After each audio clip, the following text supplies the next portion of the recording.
দেখছেন কলকাতা টিভি। ভাস্বতী রয়েছে আপনাদের সঙ্গে। শুরু করছি আরো বারো। আর ভাস্বতীর সঙ্গে আমি রয়েছি সুদীপ্ত। শুরুতে যে খবরে নজর রাখবো, বাংলাদেশের দিকে নজর রাখবো, কারণ আবারও অশান্ত বাংলাদেশ। রাস্তায় ট্যাঙ্ক এবং সেনাবাহিনীর গাড়িতে অগ্নিসংযোগ, হাসিনাকে দেশে ফেরাতে বিক্ষোভ পরিস্থিতি বাংলাদেশে।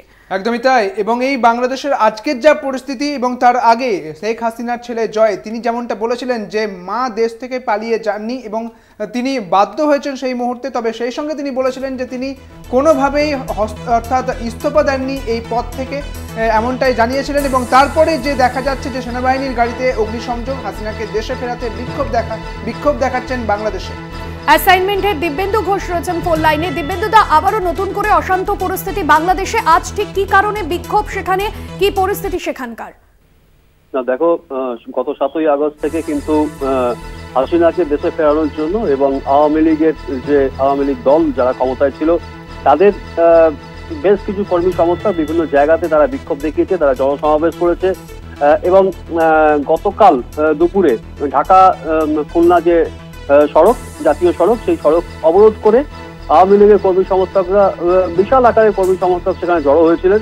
এবং তাদের দাবি একটাই, ষড়যন্ত্র করে এই আওয়ামী লীগ সরকারকে ফেলা হয়েছে এবং তার সঙ্গে যে ষড়যন্ত্রকারী অর্থাৎ বিএনপি এই কাজ করেছে আমেরিকার সঙ্গে হাত মিলিয়ে, যে কারণে তারা বিক্ষোভ দেখান। এবং শুধুমাত্র গোপালগঞ্জ নয়, তার সঙ্গে দেশের আরো বেশ কয়েকটি জায়গাতে এই আওয়ামী লীগের যে জনসমাবেশ, আওয়ামী লীগের যে জড়ো হওয়া এবং কর্মী সমর্থকরা ফের উজ্জীবিত হয়ে উঠছেন এবং তাদের একটাই দাবি, হাসিনাকে দেশে ফিরিয়ে আনবেন তারা। এবং আবার এর আগেও আওয়ামী লীগ অনেকবার এরকম প্রতিকূল পরিস্থিতির মধ্যে পড়েছে, কিন্তু তারা কিন্তু আবার ঘুরে দাঁড়িয়েছে। এবং এই সময় সেখানে সেনাবাহিনী উপস্থিত হয়, সেনার ট্যাঙ্ক ছিল, সেনা জওয়ান তারা টহল দিচ্ছিলেন। এবং ঘটনাস্থলে পৌঁছানোর পর একটা উত্তপ্ত পরিস্থিতি তৈরি হয়, এই সেনা জওয়ানদের সঙ্গে বচসা হয় বিক্ষোভকারীদের। এবং এই ঢাকা খুলনা যে জাতীয় সড়ক, সেখান থেকে অবরোধ তুলে নেওয়ার জন্য সেনা তাদের অনুরোধ করে, কিন্তু সেই অবরোধ তারা তোলেননি। বরং পরিস্থিতি উত্তপ্ত হয়ে ওঠার পর পরিস্থিতি সামলাতে শূন্যে গুলি চালাতে বাধ্য হয় সেনাবাহিনী এবং সেনাবাহিনীর তরফে লাঠি চালানোর অভিযোগ আসছে। সুতরাং সবকিছু মিলিয়ে সেখানে ধুন্ধুমার পরিস্থিতি তৈরি হয় এবং সেনার যে গাড়ি, সেই গাড়িতে আগুন লাগিয়ে দেওয়ার অভিযোগ উঠেছে। সেখানে আগুন লাগিয়ে দেন আওয়ামী লীগের কর্মী সমর্থকরা এবং অস্ত্র পর্যন্ত সেনা জওয়ানদের হাত থেকে অস্ত্র কেড়ে নেওয়া হয়। এই ধরনের ঘটনা গোপালগঞ্জে ঘটে এবং গতকাল দুপুরে এই ঘটনা ঘটার পর সেখানে কিন্তু সেনাবাহিনীর তরফ থেকে আরো জওয়ান সেখানে মজুদ হন এবং পরিস্থিতি নিয়ন্ত্রণে আনার চেষ্টা করেন। সন্ধ্যে 7:30 নাগাদ এই পরিস্থিতি কিছুটা নিয়ন্ত্রণে আসে এবং আওয়ামী লীগ কর্মী সমর্থকরা ঢাকা খুলনা যে জাতীয় সড়ক তারা অবরোধ তুলে নেন। এবং সেনার তরফ থেকে যে তারা যে আশ্বাস পেয়েছিল, সেনা তাদের আশ্বাস দিয়েছে যে তাদের ওপর যে আক্রমণ হচ্ছে, যদি আওয়ামী লীগ কর্মী সমর্থকদের ওপর আক্রমণ বা তারা যদি আক্রান্ত হন বা তাদের বাড়ি ঘরে ভাঙচুর চালানো হয় বা তাদের যদি সেখানে প্রাণে মারার হুমকি দেওয়া হয় বা তাদের ওপর অত্যাচার হয়, সেই বিষয়টা সেনা দেখবে।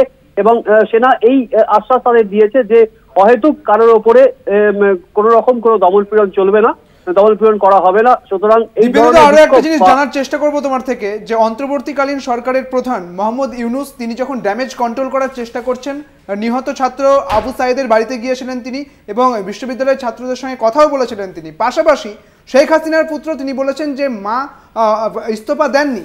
এই পরিপ্রেক্ষিতে রাজনৈতিক যে গতি প্রকৃতি রয়েছে বাংলাদেশের, তা ঠিক কিরকম রয়েছে এই মুহূর্তে, তোমার কি মনে হয়? দেখো, খুব পরিষ্কার করে যেটা হাসিনা বলেছেন, অত্যন্ত বিশ্বস্ত সূত্রে যেটা খবর, যে হাসিনা কিন্তু কার্যত আমেরিকাকে কাঠগড়ায় তুলেছেন এবং বিএনপির সঙ্গে ষড়যন্ত্র করে আমেরিকা কিন্তু এই বাংলাদেশের যে অশান্তি, সেই অশান্তিটা মূল পাকিয়েছে যে আমেরিকা, সেই অভিযোগটা কিন্তু হাসিনা করছেন। কারণ একমাত্র যে প্রবাল দ্বীপ সেন্ট মার্টিন বঙ্গোপসাগরের উপরে, সেই দ্বীপের দখলদারি কিন্তু নিতে চায় আমেরিকা এবং আমেরিকা এই দ্বীপের দখলদারি নিয়ে সেখানে সেনা ঘাঁটি তৈরি করে বঙ্গোপসাগরের ওপরে তাদের যে হানাদারি, তাদের যে দাদাগিরি তারা করতে পারবে, ছড়ি ঘোরাতে পারবে, সেটা তারা করতে চেয়েছিল। এবং এর আগে হাসিনা যেটা তার ঘনিষ্ঠ মহলে এবং অত্যন্ত বিশ্বস্ত সূত্রে যেটা বলেছেন, যে আমেরিকা বহুবার তার কাছে এই আর্জি নিয়ে এসেছিল এবং এই সেন্ট মার্টিন দ্বীপ লিজ দেওয়ার জন্য বারবার করে কিন্তু দাবি তুলেছিল। অর্থাৎ এই সেন্ট মার্টিন দ্বীপ দখলে না পেয়ে আমেরিকা কিন্তু বিএনপির সঙ্গে হাত মিলিয়ে গোটা বাংলাদেশকে এরকম অশান্তি পরিবেশ তৈরি করেছে, এটা কিন্তু হাসিনার অভিযোগ। অত্যন্ত বিশ্বস্ত সূত্র থেকে এই খবর আমরা জানতে পারছি। সুতরাং এই যে রাহুল গান্ধীও যে একটা অভিযোগ করেছিলেন যে বিদেশি শক্তি হাত থাকতে পারে, সেটা কিন্তু অনেকটাই স্পষ্ট হচ্ছে। ধন্যবাদ তোমায়।